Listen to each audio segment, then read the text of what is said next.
皆さんこんにちは。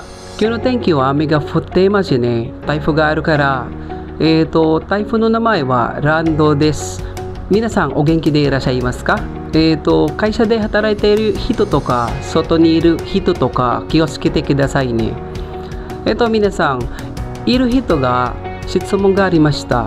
で、伸びることの使い方を教えてあげてみますね。タガログで説明するようにします。皆さん、耳を貸してください。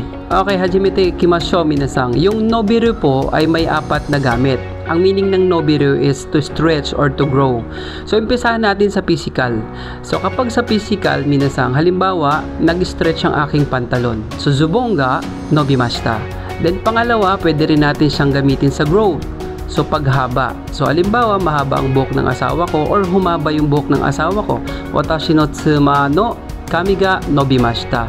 Then, pangatlo ay pwede rin naman siya sa skilled. Okay, so halimbawa, yung Nihongo ko ay unti-unting gumagaling. So, Nihongo ga dandan nobiteimasu. Then, pang-apat na usage ay ang to extend. So, halimbawa, yung sahan ng homework ay ma-extend.